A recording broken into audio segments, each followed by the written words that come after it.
Hey folks, Drop the Mic Wrestling is here and it's time to discuss the Raw that took place in London. Don't forget to smash that like button because it helps our channel grow up. Let's go! The show kicks off right away with John Cena making his entrance at the iconic O2 Arena. But just as he tries to say something, he's interrupted by Cody Rhodes. Honestly, it feels like a traveling circus going through Europe, and they have to include a segment like that at every Raw. It also seems like everything was originally planned for one segment, but was stretched into three. Either way, let's break it down. The champion immediately stopped Cena from talking, because we've been listening to this for 2 weeks already. Let me save your time, says Rhodes. Where does he want to start? There is so much to pick apart. First, Cody points out that Cena can say that he has a lips. Second, he brings up Stardust, probably something that should hit Cena hard, given that they all faces off at his last WrestleMania. Who's else? Rhodes has a tattoo meant for his arm but placed on his neck. John can say whatever he wants, but the one thing everyone knows is that the Superman version of John Cena is dead. That leads Cody to his main point. Everything John has been saying over the past 2 weeks is a lie, and every fan can feel it. So Rhodes wants to know the real reason behind Cena's betrayal. John replies that he won't stoop to the champion's level. He's got not going to roast Cody, he's going to bury him. Just like he's always buried everyone else. At least that's what the fans say. But that's not true. He never burned talent because he was the only one talent. What about other people? Just mediocrity.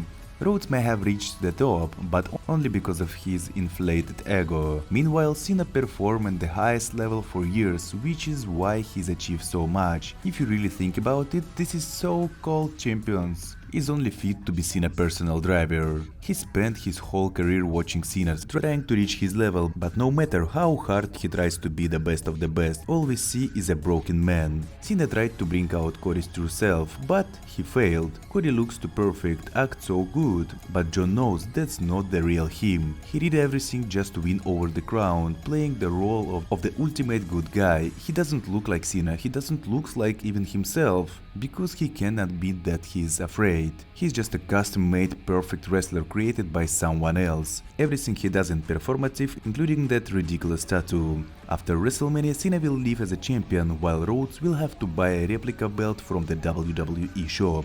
After pause, Cody responds, maybe Cena is right, maybe he got lucky that he was chosen, but Cody was chosen by the fans. Cena, on the other hand, was picked by old men, who, by the way, isn't even in this company. If you don't understand, it's a clean reference to Vince McMahon, which sent the crowd into a frenzy. Rhodes is a second-generation legend, the best at what he does, but Cena, not so much. Then he drops a brutal line, you have more dick in your promo than you do in your jorts. Cena is like Zac Efron in teen comedy, trying to act young despite his age. He betrayed wrestling by leaving for Hollywood, and now he came back and acting like he runs the place. And in the end, who really sold out to The Rock? Rhodes said, John, you are still my hero, but you are also a piece of crap. Cena fires back, saying he worked 100 times harder than Cody and earned everything he has. So many superstars have tried to make him down, but none of them was success. No one has even broke him.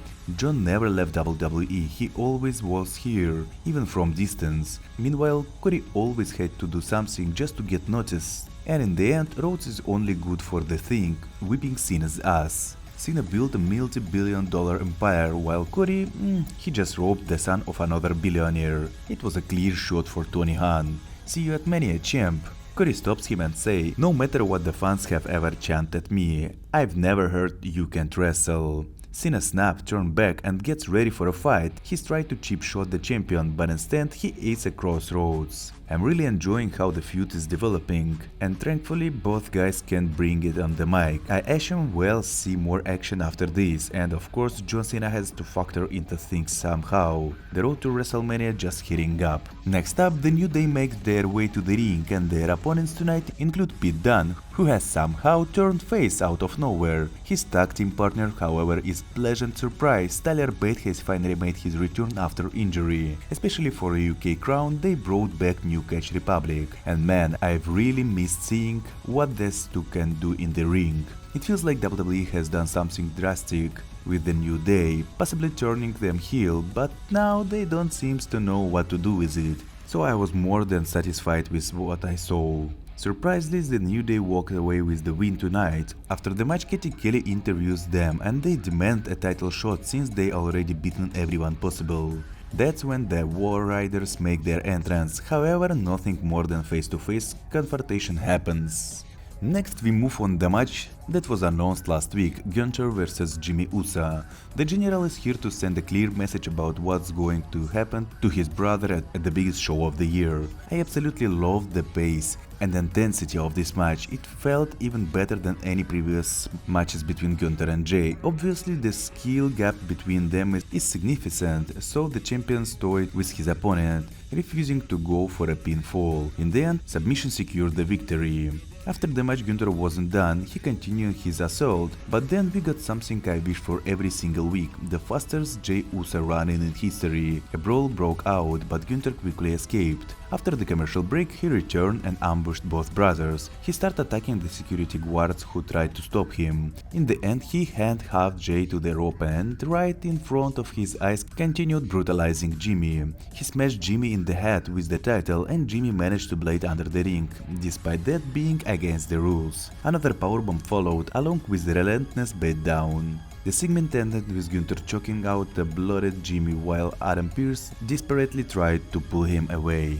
In backstage, Finn Balor says it's time to stop inviting just everyone in their company. Instead, they should focus on championship. Finn tells Raquel that it's okay that she lost last week, because he is the one who will bring the Intercontinental title to the group. Up next, we have a tag team match featuring Dominic Mysterio and Finn Balor taking on Braun Breaker and Penta. I actually really enjoying the chemistry between the newly formed team, but I think we won't be seeing them together too often.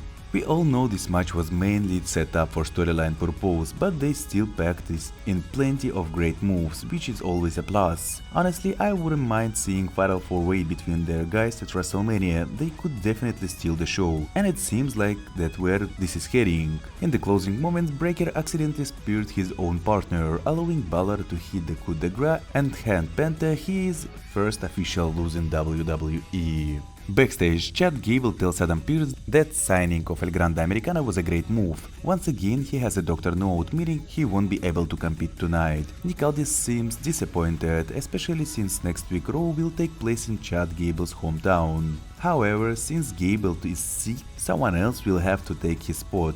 For example, El Grande Americana. After that, Alpha Academy takes over the scene, and Maxine mentioned that she has some ideas about her future. But honestly, no one seems to care, because WWE just cut straight to a commercial without any kind of transition. The phenomenal AJ Styles makes his way to the ring. He had enough of Logan Paul constantly taking shoots on him, so he called him out to say everything in his face. Logan steps out, showering Styles with compliment while trashing the fans. He says that as a father, he wants to teach his daughter something important, how to forgive, so he forgives Styles for what happened at Madison Square Garden. AJ, who also has a kid, says he forget Logan too. Paul confused, asking for what. Styles responds he forgives him to being the biggest piece of shit in this company. Fans doesn't care about how much money or popularity Logan has. Here it's all about proving yourself in the ring, and Logan simply doesn't have talent to go one-on-one with the phenomenal one. Styles dressed to fight, and Raw taking place in London challenged Logan to the match right now. Paul refused to do anything for free. Instead, he suggests raising the stakes and point to WrestleMania logo. A brawl breaks out. At first, Styles called his own, but a low blow shifts the momentum. Logan follows up with his flashy new finisher, a backflip DDT, or whatever it's called, laying Styles out in the end of the segment.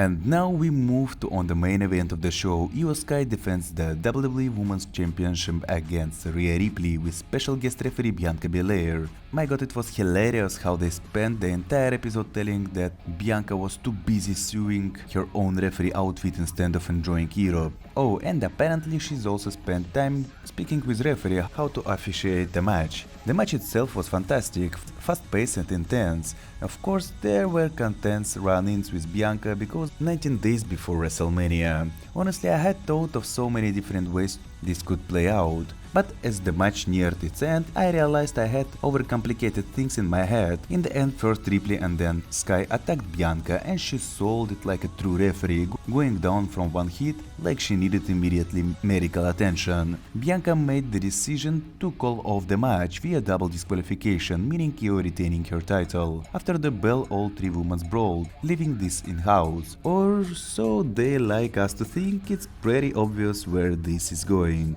Ripley ended it all with a huge riptide from the ropes on the Bianca before posing with the championship. So yeah, a triple threat match with WrestleMania is basically locked in. Since I wasn't doing a live review today, the post-show match was already uploaded. It was a dark match between CM Punk and Ludwig Kaiser. The match followed with the classic format and nothing particularly special happened. Of course, Punk won. By the way, Phil has been doing a series of matches against Gunther during this tour on house show, and I really hope the General defends his title at WrestleMania. Punk will likely go after him because sooner or later he is going to have to win the championship. That's it for this new episode of Raw. Don't forget press like button and leave your comment, as it really helps with the channel's growth. Take my hat and see you all in next episode of SmackDown with many different types of debut what we are expecting. Have a good day.